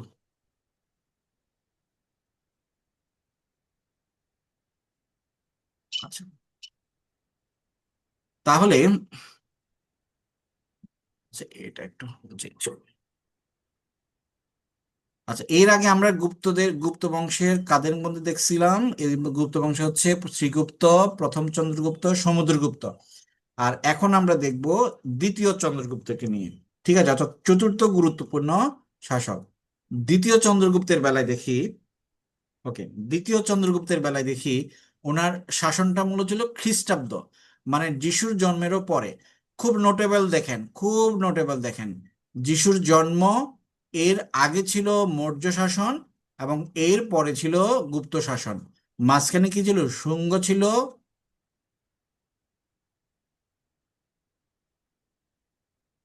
আচ্ছা, শুঙ্গ ছিল, কান্য ছিল এবং কুষাণ ছিল। শুঙ্গ, কান্য এবং কুষাণ। কুশান। আচ্ছা, ওকে, এখানে দেখেন চন্দ্রগুপ্ত মৌর্য সম্পর্কে যেই কথাগুলো আমরা অবশ্যই জেনে নেব সেটা হচ্ছে বিক্রমাদিত্য। প্রশ্ন আসতে পারে, বিক্রমাদিত্য কার উপাধি ছিল? উত্তর হবে দ্বিতীয় চন্দ্রগুপ্ত। ক্লিয়ার? আচ্ছা, এরপরে এখান থেকে যেটা জানবেন সেটা হচ্ছে এই যে মহাকবি কালিদাস, ব্যাকরণবিদ অমর সিং, জ্যোতির্বিদ বরাহমিহির, শল্য চিকিৎসক ধন্বন্তরী এবং শাস্ত্রকার বেতাল ভট্ট। আমার মনে হয় আপনারা কম বেশি এদের নাম শুনছেন, শুনছেন না? জি জি। এরা কোন যুগে ছিল? এরা গুপ্ত যুগে ছিল। অর্থাৎ এরা কোনো না কোনো ভাবে গুপ্ত যুগের যে সাহিত্য, গুপ্ত যুগের যে ভাস্কর্য, এগুলোতে অবদান রাখে। এই কারণে গুপ্ত যুগকে বলা হচ্ছে স্বর্ণযুগ, বা ধ্রুপদী গুপ্ত যুগের যে ভাস্কর্য, সেই ভাস্কর্য বলা হচ্ছে ধ্রুপদী ভাস্কর্য। তাহলে এই কথাটা, যেমন এর আগে আমরা শকাব্দের কথা জানি, শকাব্দ, আর এখানে যে বিক্রমাব্দ, দেখেন ওনারা কিন্তু ওনাদের মতো করে চেঞ্জ করছে। আর আকবর আয়সা কি করছে? আকবর আয়সা হিজরি যে চন্দ্র, যে মাসের গণনা, সেটার পরিবর্তে হিজরি কি করছে, মানে সূর্য অনুযায়ী যে মাসের গণনা সেটা সূর্য শুরু করে। আর এই কারণে আমরা যে বাংলা যে মাসগুলো দেখি, পহেলা বৈশাখ যেটা দেখি সেটা মূলত হিজরি, ওই যে সূর্য যে পৃথিবীর মুভমেন্ট, সেই মুভমেন্ট অনুযায়ী। তাহলে কালিদাস, অমর সিং, বরমির, এরা কোন যুগের বিখ্যাত ব্যক্তি? এরা হচ্ছে গুপ্ত যুগের বিখ্যাত ব্যক্তি। এরপরে আমরা আসি মহাকবি কালিদাস সম্পর্কে। মহাকবি কালিদাস উনি ছিলেন চন্দ্রগুপ্তের দ্বিতীয় চন্দ্রগুপ্ত, প্রথম চন্দ্রগুপ্ত না। দেখেন চন্দ্রগুপ্ত তিনজন ব্যক্তি আছে, এক চন্দ্রগুপ্ত মৌর্য, আরেকজন হচ্ছে প্রথম চন্দ্রগুপ্ত, আরেকজন হচ্ছে দ্বিতীয় চন্দ্রগুপ্ত। এই দ্বিতীয় চন্দ্রগুপ্তের সময়ে একজন পরিব্রাজক আসছিল, পরিব্রাজকের নাম কি? ফাহিয়েন। হিয়েন। ফাহিম। মনে আছে ফাহিয়েনের কথা? জি, আচ্ছা, আমরা কিন্তু প্রথম ক্লাসেই ফাহিয়েন দেখছি। আমরা আর কাদেরকে দেখছি? যে হিয়েন হর্ষবর্ধনের ফাহিম। হিউয়েন সাংকে নাম শুনছি আমরা। আমরা আরেকজনের নাম শুনছি ইবনে বতুতা। ঠিক আছে, দুইবার ভারতে আসছিল, একটা হচ্ছে 1333-এ আর একটা হচ্ছে 1346-এ। বাংলায় আসে 1346-এ আর ভারতে আসে 1333-এ। 1333।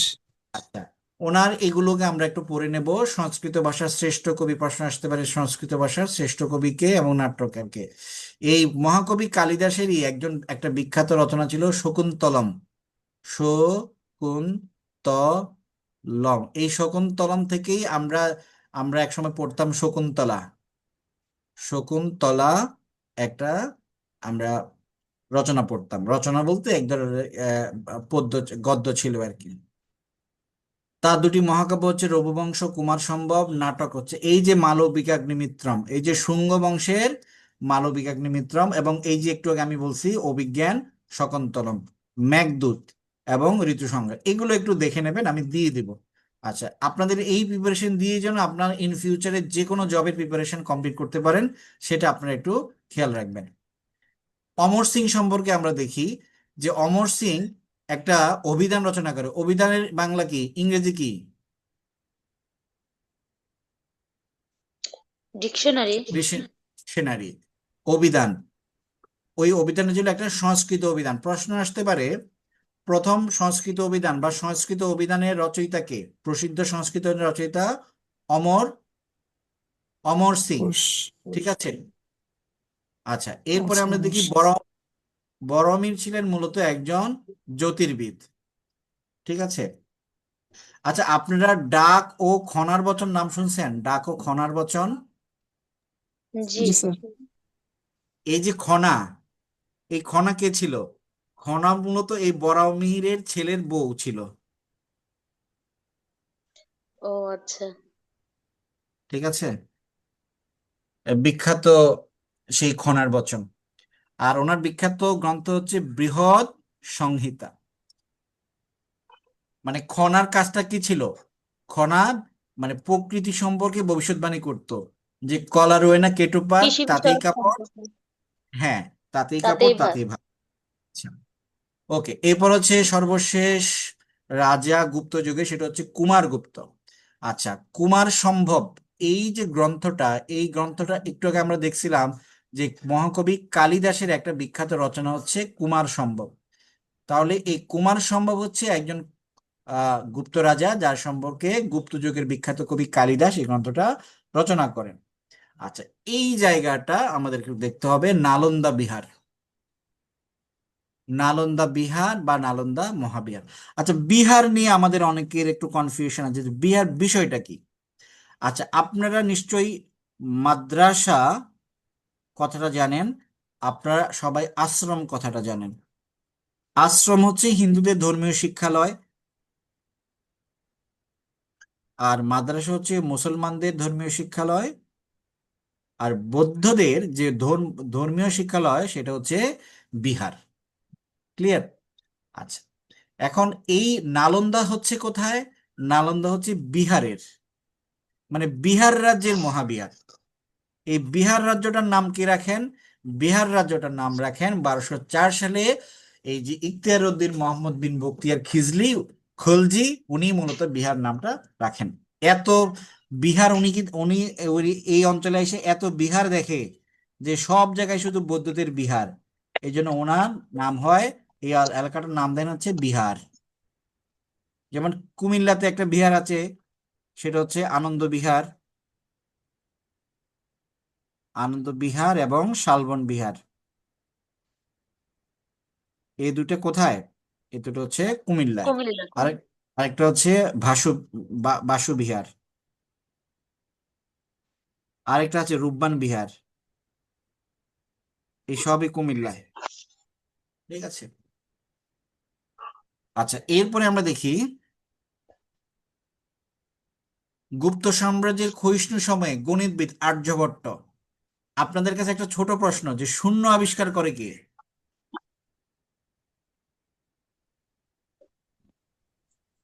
জি আর্য স্যার। শূন্য আবিষ্কার করে কে? শূন্যটা আবিষ্কার করে কে? ভারত ভারতীয়রা জানে স্যার, কিন্তু কে একজন আবিষ্কার করে? ভারতীয়, তার নাম হচ্ছে আর্যভট্ট। ঠিক আছে।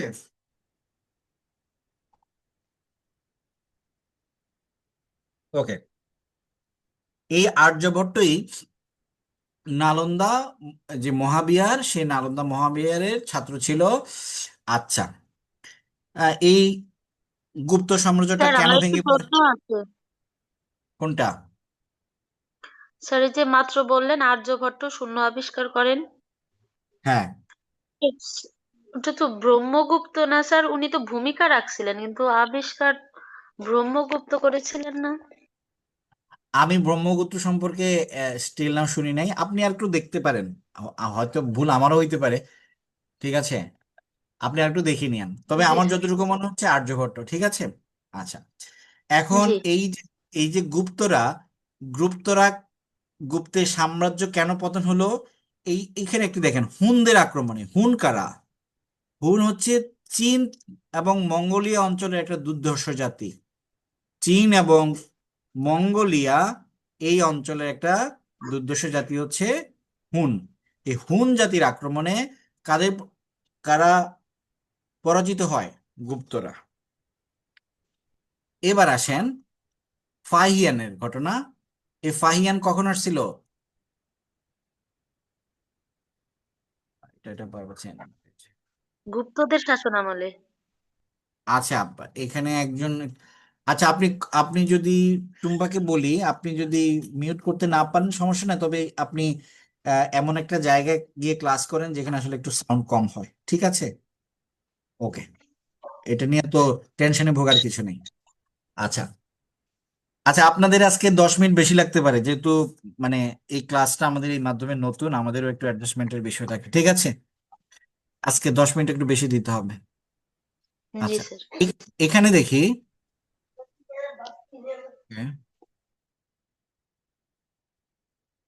ওকে, এখন আমরা দেখব এই যে গুপ্ত যুগে, বিশেষ করে দ্বিতীয় চন্দ্রগুপ্তের সময়ে একজন চীনা পরিব্রাজক এই অঞ্চলে আসেন। তার নাম কি? ফাহিয়ান। ফাহিয়ান। ফাহিয়ান মূলত এই যে লানজু অঞ্চল থেকে উনি পায়ে হেঁটে যাত্রা শুরু করেন। এরপর উনি এই যে বিশাল তিব্বতের পাহাড়ি অঞ্চল হয়ে, এই যে শীতল মরুভূমি হয়ে উনি কোথায় আসেন? ওনার সেকেন্ড লক্ষ্য ছিল তক্ষশিলা আসা। ক্লিয়ার? এই তক্ষশিলা থেকে উনি মূলত এই যে এইখানে আসেন। আমি এই জায়গাগুলো কেন বলতেছি, এগুলো তো পরীক্ষা আসে। এইখানে হচ্ছে চম্পা রাজ্য। কি রাজ্য? চম্পা। এই চম্পা ছিল অঙ্গ প্রদেশের অংশ। তাহলে অঙ্গ আসতে পারে, চম্পাও আসতে পারে। এই চম্পার রাজ্য হয়ে উনি কোথায় প্রবেশ করেন? বাংলায় প্রবেশ করেন। ক্লিয়ার? এতটুকু পর্যন্ত ক্লিয়ার কিনা? জি স্যার। আচ্ছা, এই উনি উনি চম্পা হয়ে বাংলায় ঢোকেন এবং তাম্রলিপ্ত হয়ে বাংলা থেকে বেরিয়ে যান। ঢোকার সময় চম্পা দিয়ে ঢোকেন এবং বের হওয়ার সময় একটা বন্দর আছে, এর নাম হচ্ছে তাম্রলিপ্তি বা তাম্রলিপ্ত বা লিপিত। এখান থেকে বের হয়ে উনি কোথায় যান? উনি ক্যান্ডিতে যান। ক্যান্ডি নাম ছিল শ্রীলঙ্কা। শ্রীলঙ্কা হয়ে এই যে জাহাজে করে নিকোবর এবং আইল্যান্ড হয়ে, এবং এটা কোন প্রণালী? এটা হচ্ছে মালাক্কা প্রণালী। মালাক্কা এবং প্রণালী। এটা হচ্ছে সুন্দা প্রণালী। এই সুন্দা প্রণালী এবং মালাক্কা প্রণালী এই অঞ্চল ঘুরে উনি সেই বিখ্যাত দক্ষিণ চীন সাগর হয়ে এইখানে ফরমোজা প্রণালী হয়ে উনি কোথায় যান? জিনজুয়াতে যান। তাহলে দেখেন ফাহিয়ানের এই যে বিবরণীটা, তাহলে উনি কোন অঞ্চল থেকে এসে কোথায় দিয়ে আসে কোথায় যান, এখান থেকে কিন্তু প্রশ্ন হতে পারে। ক্লিয়ার? স্যার এই যে সুমাত্রা এবং জাভা এই দুইটা দ্বীপ মিলে ইন্দোনেশিয়া, তাই না? হ্যাঁ, শুধু এটা না, এখানে আরো এই সুমাত্রা, জাভা, এখানে আরো ছোট ছোট দ্বীপ আছে, এখানে মিলে এটা সহ, এটা সহ, এটা সহ, এই যে বোর্নিও দ্বীপের অংশ, এটাকে বলি কালিমান্তান, এটা পুরোটা হচ্ছে ইন্দোনেশিয়া। ক্লিয়ার? জি স্যার, এই বুঝতে পুরোটা পেরেছি। হচ্ছে ইন্দোনেশিয়া। আর এই যে বর্নিও দ্বীপ, এই বর্নিও দ্বীপের এই অংশটা হচ্ছে মালয়েশিয়ার, এই অংশটা মালয়েশিয়ার, আর ছোট্ট একটা অংশ হচ্ছে ব্রুনাই। আচ্ছা, আমি এটা মুছে আর একটু ভালো করে বুঝাই দিচ্ছি।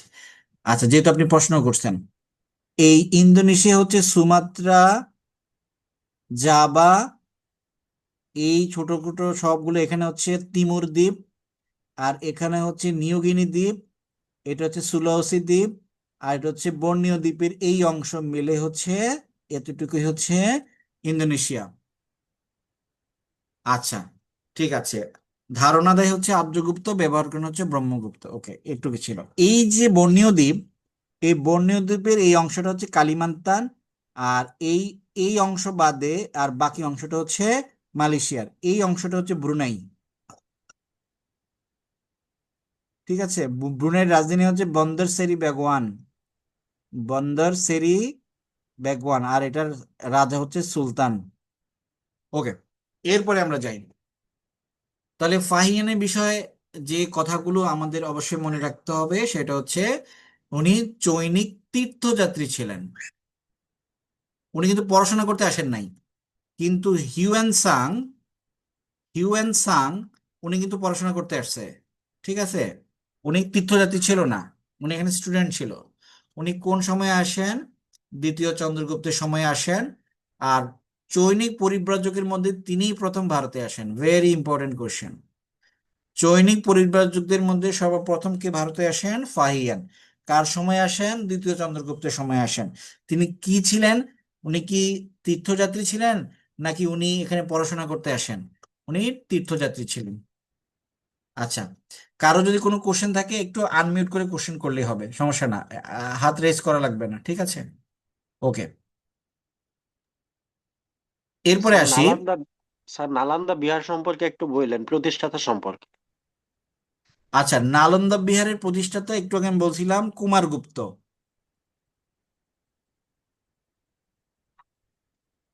ঠিক আছে, কুমারগুপ্ত বলছিলাম, এই যে এখানে, এই যে নালন্দা বিহারের প্রতিষ্ঠা করেন। ঠিক আছে, আর নালন্দা বিহার সম্পর্কে আসলে অত ডিটেলস জানার কিছু নেই, আমাদের এখানে আছে, আমরা দেখবো, আরো সামনে স্লাইড আছে, আমরা নালন্দা বিহার সম্পর্কে আরো দেখবো। এই জন্য বলছি আজকে ক্লাসটা একটু লং হবে, যদি আপনারা ধৈর্য রাখেন, আজকে এটা শেষ হয়ে যাবে। আচ্ছা,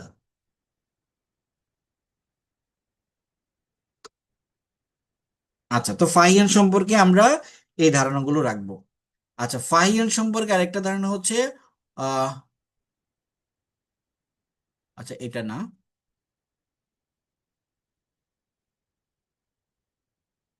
আচ্ছা, এটা এটা স্কিপ করেন আপনারা, এটা এডিটেড ভুল, এটা চলে আসছে। আচ্ছা, ওকে, গুপ্ত যুগের আরেকটা বিখ্যাত বিষয় হচ্ছে অজন্তা এবং ইলোরা গুহা। আচ্ছা, এটা কোথায় পাওয়া যায়? এটা মহারাষ্ট্রে, এটা মহারাষ্ট্র, এটা ভারতের মহারাষ্ট্রে পাওয়া যায়। এটা গুপ্ত যুগে নির্মিত, প্রায় 2000 বছরে নির্মিত হচ্ছে গুহা চিত্র। কখন নির্মিত হয়েছিল?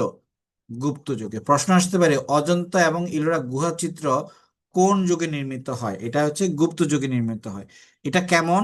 এটা হচ্ছে খাড়া গিরি খাতের পাথর খোদাই করে নির্মিত। আর এই অজন্তা এবং ইলোরা গুহা সম্পর্কে আমরা জানতে পারি হিউয়েন সাং এর যে বিবরণী সেখান থেকে। আচ্ছা, আহ ওকে, এরপরে আসেন, এটা আমি আপনাদের শীটে দিয়ে দিব। এটা আসলে এখান থেকে বোঝার কিছু নাই, কিন্তু আমি এতক্ষণ কেন ভারতের গুপ্ত যুগকে ধ্রুপদী যুগ বললাম, সেটার পিছনে কিছু কারণ এখানে আছে। ঠিক আছে, কেন ধ্রুপদী যুগ বলা হচ্ছে? ঠিক আছে, আচ্ছা, এটার মধ্যে প্রথম যেটা অন্যতম কারণ সেটা হচ্ছে মৌর্যদের পতনের পরে এই গুপ্তরাই প্রথম রাজনৈতিক যে শক্তি, সেই সব শক্তিগুলোকে পতন করে একটা শক্তিশালী অবস্থানে যায়। আচ্ছা, আরেকটা যেটা বিষয় হচ্ছে ভারতের যে ধ্রুপদী যুগ, এই ধ্রুপদী বলতে বোঝাচ্ছে যে সাহিত্য, ভাস্কর্য সব দিক থেকে খুব এক্সিলেন্ট একটা সময়, সেই এক্সিলেন্ট একটা সময় ছিল গুপ্ত যুগ। ঠিক আছে। আচ্ছা, গুপ্ত যুগের পরে আসে বঙ্গ, গৌড় এবং পুষ্যবতী। Very important. এই পুষ্যবতী সাথে সম্পর্কিত হচ্ছে হর্ষবর্ধন। হর্ষবর্ধন। এই গৌড়ের সাথে সম্পর্কিত হচ্ছে শশাঙ্ক। আর বঙ্গের সাথে সম্পর্কিত হচ্ছে যেটাকে আমরা জানি যে বঙ্গের যে রাজারা ছিল, এটা আমরা আসলে একটু পরে দেখবো, আমরা এই মুহূর্তে মনে পড়তেছে না। আচ্ছা, তাহলে আহ গুপ্ত পরবর্তী সময়ে এই বাংলা অঞ্চলে যদি একটু দেখেন, গুপ্ত পরবর্তী সময়ে এই বাংলা অঞ্চলে এই যে বিশাল, এখানে হচ্ছে গৌড়, এই অঞ্চলটা গড়ে ওঠে গুপ্ত পরবর্তী যুগে। আর গৌড়ের এই অংশটাই ছিল বঙ্গ। ঠিক আছে। আচ্ছা, আর হর্ষবর্ধন কোথায় ছিল? এই যে উত্তর ভারতের এই অঞ্চলটাতে ছিল হর্ষবর্ধন। তাহলে এই যে উত্তর দিকের বিশাল সাম্রাজ্য ছিল এই যে পুষ্যবতী সাম্রাজ্য, আর এই যে এখানে ছিল কি গৌড় সাম্রাজ্য। তখন ওই সময়ে অর্থাৎ খ্রিস্টপূর্ব 625 অব্দে মূলত হর্ষবর্ধনের সাথে শশাঙ্কের এই যে যুদ্ধ, সেটাই ছিল এই অঞ্চলের প্রধান যুদ্ধ। ঠিক আছে।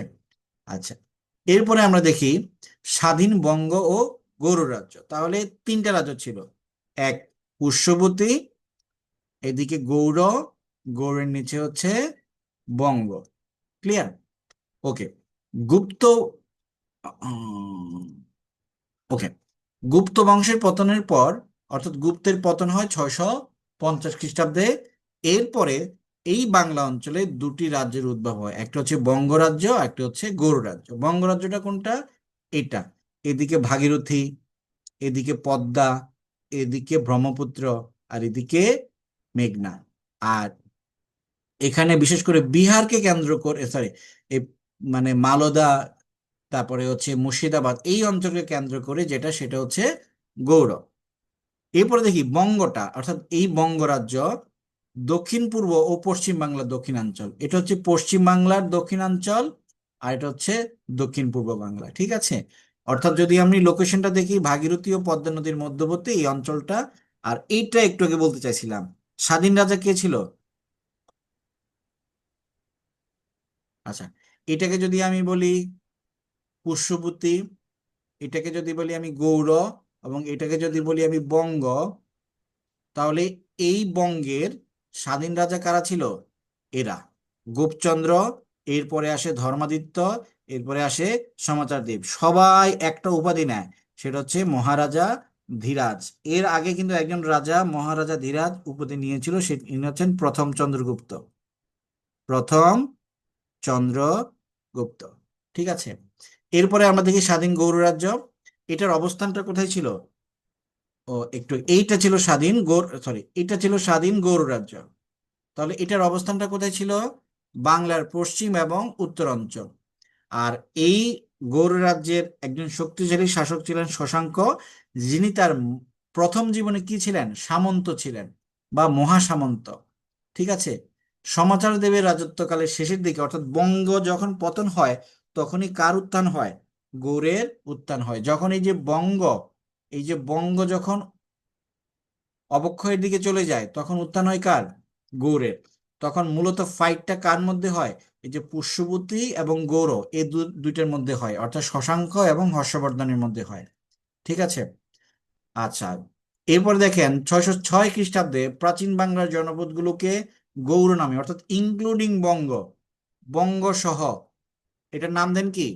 গৌড়। কে দেন? শশাঙ্ক। এই জন্য এই লাইনটা আমাদের জন্য পরীক্ষায় প্রায় আসে, যে অবিভক্ত বাংলার প্রথম রাজা। অবিভক্ত বাংলা বলতে আমরা কাকে বোঝাচ্ছি? গৌড়। ঠিক আছে। আচ্ছা, অবিভক্ত বাংলার প্রথম স্বাধীন রাজা হচ্ছেন শশাঙ্ক। আর এই শশাঙ্কের যে রাজধানী তার নাম ছিল কর্ণ সুবর্ণ। এই কর্ণ সুবর্ণই সিরাজউদ্দৌলার সময়ে রাজধানী মুর্শিদাবাদ হয়। তাহলে যেটাই কর্ণ সুবর্ণ সেটাই হচ্ছে মুর্শিদাবাদ। আর শশাঙ্কের শাসনের ইতিহাস জানা যায়, এই গ্রন্থটা আমাদের জন্য ইম্পর্টেন্ট। আমরা যদি দেখি, আমরা যদি পাল বংশের শাসন জানি, সেটা হচ্ছে রামচরিত থেকে। আমরা যদি কুষাণ সাম্রাজ্যের কুষাণ রাজ্যের রাজনৈতিক ইতিহাস সম্পর্কে জানি, সেখানে জানি রাজতরঙ্গিনী নিয়ে, রাজতরঙ্গিনী। আমরা যদি মৌর্য সাম্রাজ্যের কাহিনী জানি, সেটা হচ্ছে অর্থশাস্ত্র। তেমনি আমরা এই শশাঙ্ক যে শাসন, সেই শাসন জানি বিখ্যাত ধর্মগ্রন্থ, বৌদ্ধ ধর্মগ্রন্থ আর্যম আর্যমঞ্জুশ্রী মূলকল্প এই গ্রন্থ থেকে। এরপরে আসি হর্ষবর্ধন। হর্ষবর্ধন নিয়ে অনেক কথা বলে ফেলছি। উনি হচ্ছিল পুষ্যবিত বংশের রাজা। ওনার রাজধানী ছিল কনৌজ। দেখেন, কর্ণ সুবর্ণ, কর্ণ সুবর্ণ এবং কনৌজ কিন্তু কাছাকাছি। তাহলে কনৌজ কার রাজধানী ছিল? থানেশ্বরের। আর থানেশ্বরের অধিপতি কে ছিল? হর্ষবর্ধন। এই হর্ষবর্ধন নিজে এসে আরেকটা ভেজাল করে সময় নিয়ে আসে, তার নাম হচ্ছে হর্ষাব্দ। শকাব্দ, হর্ষাব্দ, বঙ্গাব্দ, এগুলো হচ্ছে এক এক রাজা এসে তাদের নামে এক একটা করে। আচ্ছা, আর এই যে হিউয়েন সাং, দেখেন হ দিয়ে হর্ষবর্ধন, হ দিয়ে হিউয়েন সাং। তাহলে হর্ষবর্ধনের সময় কে আসেন? হিউয়েন সাং আসেন। আচ্ছা, এরপরে দেখেন, প্রথম ভারতীয় রাজা হিসেবে চীনের সাথে সম্পর্ক স্থাপন করেন। হর্ষবর্ধনের সভাকবি ছিলেন বাণভট্ট। আর বাণভট্টের বিখ্যাত গ্রন্থ হচ্ছে হর্ষচরিত। আমরা মূলত এই হর্ষচরিত্র থেকেই আমরা হর্ষবর্ধন সম্পর্কে জানতে পারি। এর আগে আমরা দেখছি আর্যভট্ট, এখন আমরা দেখলাম বাণভট্ট। তাহলে আর্যভট্ট ছিল গুপ্ত যুগে, আর বাণভট্ট হচ্ছে হর্ষবর্ধনের সময়। এখানে হিউয়েন সাং সম্পর্কে বলা আছে, আমি আর এখানে পড়বো না। এখানে শুধু একটা জানি, সেটা হচ্ছে শিলভদ্র। এটা নিয়ে 35তম বিসিএস এ প্রশ্ন আসছিল যে শিলভদ্র কে? শিলভদ্র হচ্ছে নালন্দা মহাবীরের অধ্যক্ষ, এবং শিলভদ্রের বাড়ি ছিল কুমিল্লার চান্দিনা।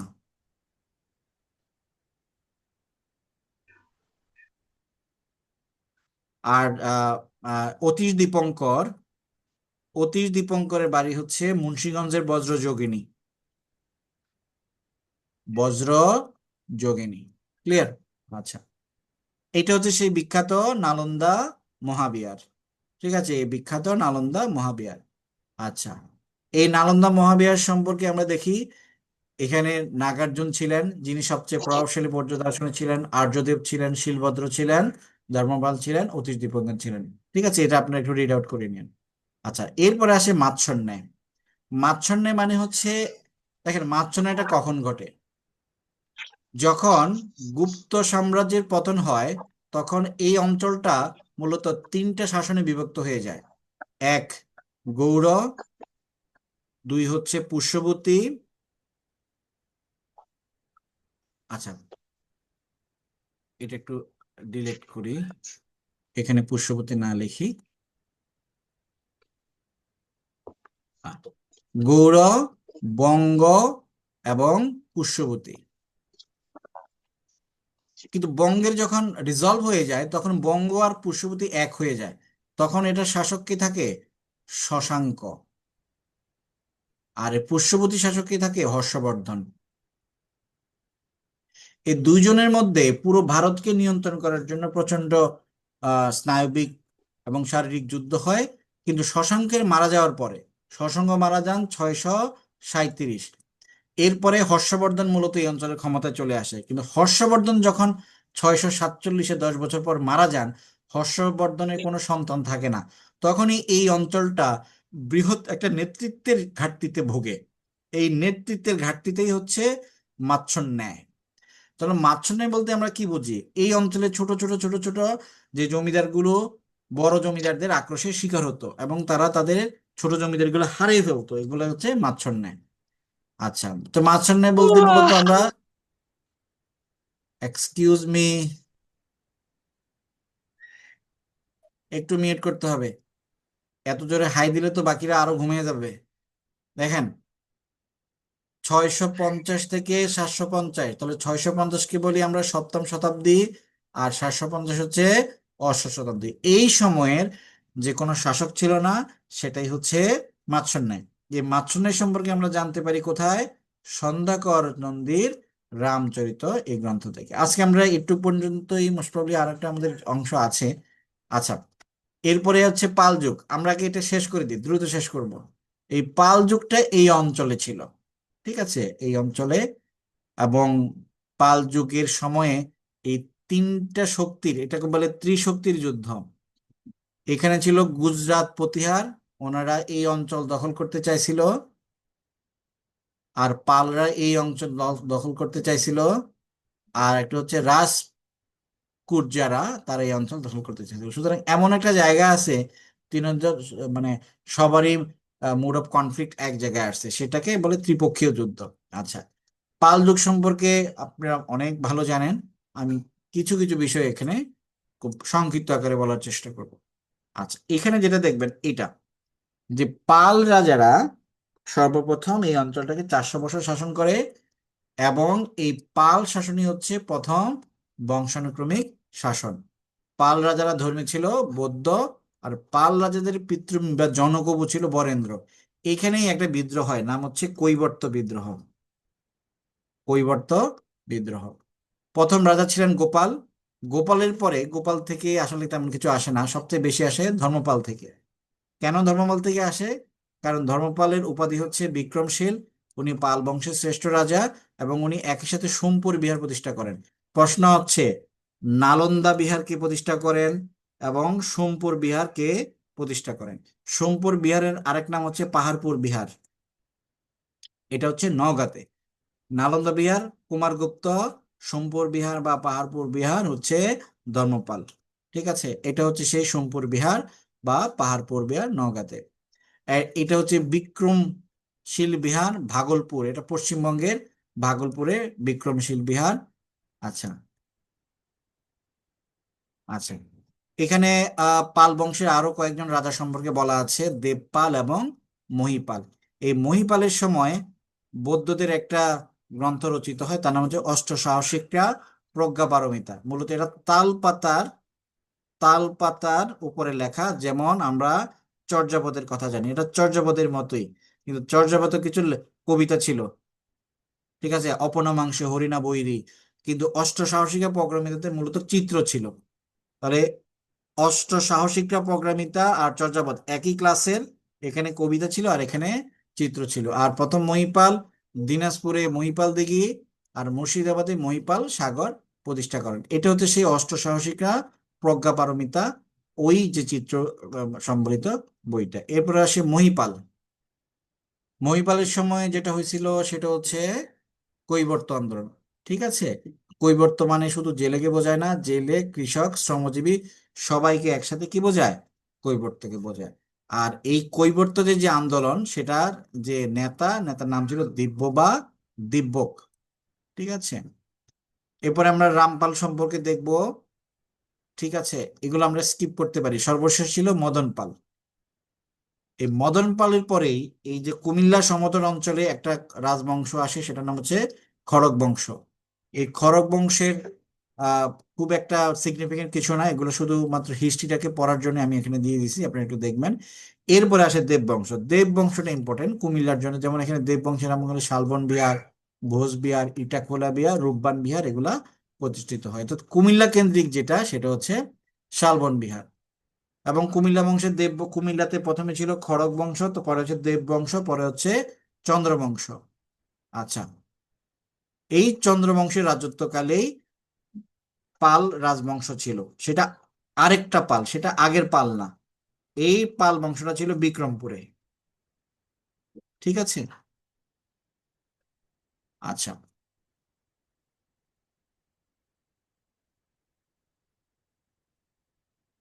ওকে।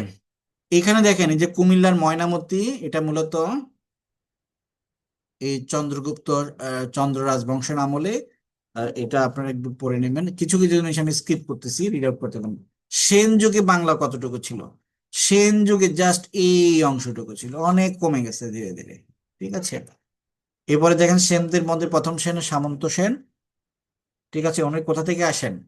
সামন্ত সেনরা মূলত আসে কর্ণাটক থেকে। ঠিক আছে, ওকে। এখানে ওকে, কর্ণাটক থেকে আসেন।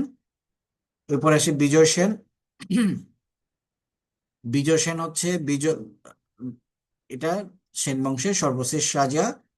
ওনাদের দুটো রাজধানী ছিল, একটা হচ্ছে হুগলিতে, একটা হচ্ছে মুন্সিগঞ্জে। হুগলি ত্রিবেণীতে আর মুন্সিগঞ্জের বিজয়পুরে।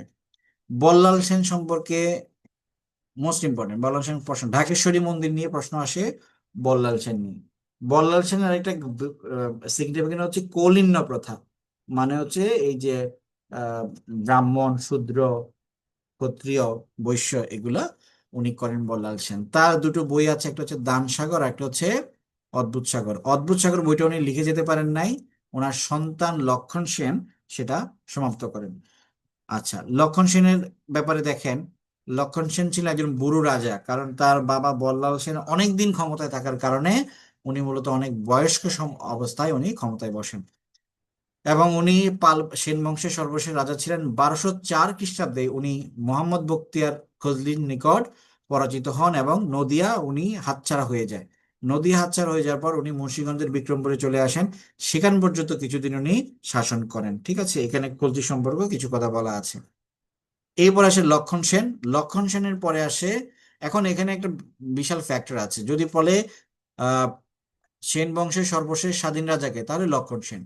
অপশনে যদি বিশ্বরূপ সেন বা কেশব সেন না থাকে, তাহলে আপনি লক্ষণ সেন পর্যন্তই দিয়ে দেবেন। কিন্তু অপশনে যদি বিশ্বরূপ সেন বা কেশব সেন থাকে, সেই ক্ষেত্রে সেন বংশের সর্বশেষ রাজা কে হবে? কেশব সেন। ঠিক আছে, আচ্ছা। আশা করি আপনাদের ধৈর্যচ্যুতি হয় নাই। ক্লাসটার রেকর্ড আছে, আমি রেকর্ড দিয়ে দিব আপনাদেরকে। ঠিক আছে, আপনারা আছেন? জি স্যার। জি স্যার, আছে। আচ্ছা, শেষের দিকে একটু আহ, তাড়াহুড়া হয়ে গেছে, আমি জানি না আপনারা কতটুকু রিচ করতে পারছেন। যেহেতু একটু পড়লে আমার মনে পারা যাবে। আর আপনাদের যদি স্পেশালি কোনো প্রবলেম থাকে, ইনশাল্লাহ পরে সলভ ক্লাসের নিয়ে আরো দ্রুত এটা হয়ে যাবে, কারণ কিছু না কিছু তথ্য আপনাদের তখনও মাথায় থাকবে। তো সেই প্রত্যাশায় আজকের ক্লাসটা আমরা এখানেই সমাপ্ত করব। সবাই, পুরো ক্লাসটা পিডিএফ দিলে ভালো হবে। হ্যাঁ হ্যাঁ, পুরো ক্লাসের ভিডিও পেয়ে যাবেন, নো ডাউট, পুরো ক্লাসের ভিডিও পাবেন, আজকে রাতের মধ্যে দিয়ে দেবো। জি, ধন্যবাদ। ঠিক তবে আছে, স্যার লাইভ ক্লাস থেকে জুম অ্যাপে ক্লাস করে বেশি ভালো লাগলো।